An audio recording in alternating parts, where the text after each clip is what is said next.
మీరు అన్నిటికన్నా ఎప్పుడైనా గమనించిందో లేదు, కొండా సురేఖ గారు నేను ఒక కార్లో తిరిగాము.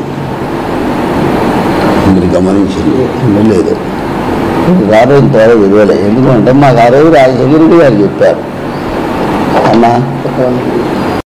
ఒకదాంట్లో తిరగద్దు, మీరు ఒకరు పోయినా ఒకరు ఉండాలి, ఒకరు పోయినా ఒకరు ఉండాలి, కాబట్టి మీరు తిరగద్దు అని. ఆరోగించి ఈ రోజు వరకు కూడా నేను తిరిగా. మీరు చూసి నా వల్ల కూడా రాను, ఆ మీటింగ్ పెట్టిన కాడికి రాను. ఆ మీటింగ్ పెడితే ఆ మీటింగ్ నేను అటెండ్ కాను. ఎప్పుడు కూడా మీరు చూడండి, అబ్జర్వ్ చేయండి, ఆ మీటింగ్ నేను అస్సలు అటెండ్ కాను. మళ్ళా తెల్లారి మీటింగ్ పెట్టినప్పుడు మేము పోతాం. ఎందుకంటే ఆమెకున్న ఇంపార్టెన్స్ ఆమెకు ఉంటుంది. సరే, ఇదంతా ఓకే. ఇప్పుడు కొన్ని నిన్న మీ కూతురు సుష్మిత పటేల్ సంచలన ఆరోపణలు చేశారు. అంటే కొంతమంది రెడ్లు వేము నరేందర్ రెడ్డి కావచ్చు, పొంగులేటి శ్రీనివాస్ రెడ్డి కావచ్చు, back and CM Revanth Reddy, వీళ్ళంతా కలిసి మమ్మల్ని బీసీ బిడ్డగా మా మదర్ టార్గెట్ చేశారని. రేవంత్ అన్న మా ఇంటికి 3 సార్లు వచ్చిండు. ఎందుకు టార్గెట్, నన్ను ఎందుకు చేస్తాడు? పొంగులేటి శ్రీనివాస్ రెడ్డి వర్కుల కోసం నా ఇంటికి వచ్చినాడు 20 ఏళ్ళ క్రితం. నన్ను ఎందుకు టార్గెట్ చేస్తాడు? వేము నరేందర్ రెడ్డి కుండములకు నమస్తే పెట్టాలని చాచారా ప్రతి ఫంక్షన్ హాల్లో మరి ఏదైనా వివాహం వినప్పుడు చూసేడు. నన్ను ఎందుకు టార్గెట్ చేస్తాడు? నాకు 3,000 పడ్డాడు, 2,000 ఓట్లు వచ్చినాయి. నేను టార్గెట్ అంటూ కుండములు చేస్తే నష్టం జరిగేది నాకు కాదు. నాకు ముందుగానే టార్గెట్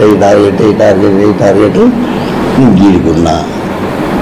దయచేసి నాకు ఒకరు టార్గెట్ కాదు, వాళ్ళు నాకు టార్గెట్ కాదు, నా రేంజ్ కూడా కాదు. నేను అంతకన్నా ఎక్కువ చెప్పాను, ఎవరికి ఎవరు కాదు. నేను మీరు చూసిండు, మీ అందరు కొందరు పాతోళ్ళు, కొందరు నా మీద ప్రయాణ రాష్ట్రంలో వచ్చినప్పుడు కూడా నేను మళ్ళీ మర్యాద ఇస్తున్నా.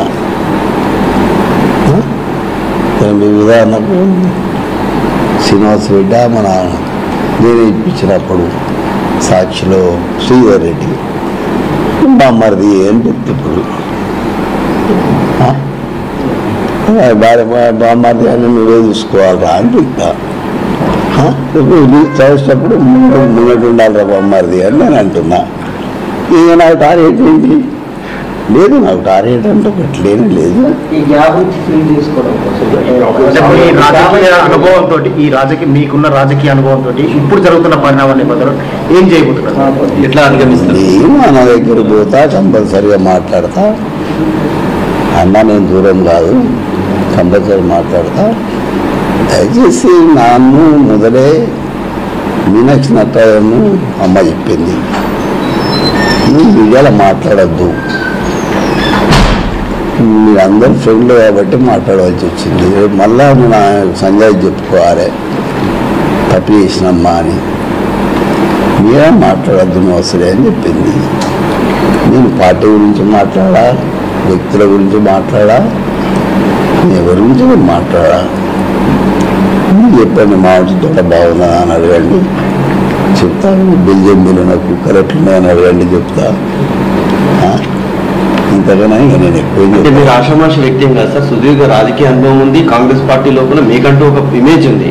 అంటే ఒక క్యాబినెట్ మినిస్టర్ ఇంటికి ఈ రకంగా పోలీసు వాళ్ళు రావడం, అంటే మీ ఓఎస్డీ అయినప్పటికీ కూడా అది మీకు ఎట్లా అనిపిస్తుంది? ఒక రాజకీయ అనుభవం అది కరెక్ట్ అనిపిస్తుందా, ఎట్లా అనిపిస్తుంది?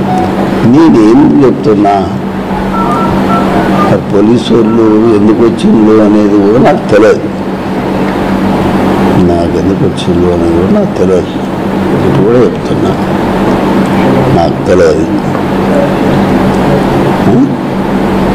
తెలుసుకున్నాక నేను ఇలా మీటింగ్ ఉంది, మీటింగ్ అయిన తర్వాత కంపల్సరీగా అందరికీ అన్ని వివరాలు వివరించి చెప్తా తప్ప నేను అమ్మ చెప్పిన దాన్ని వినాలే. ఎవరు? మీనాక్షి అమ్మ చెప్పింది దాన్ని వినాలే. నాతో మా బీసీ నాయకుడు, మా పిసిసి అధ్యక్షుడు మరి ఆయన కూడా చెప్పాడు, మళ్ళీ నన్ను ప్రస్తుతం గడికి పోవద్దు, మహేష్ అన్న చెప్పాడు. అందుకే నేను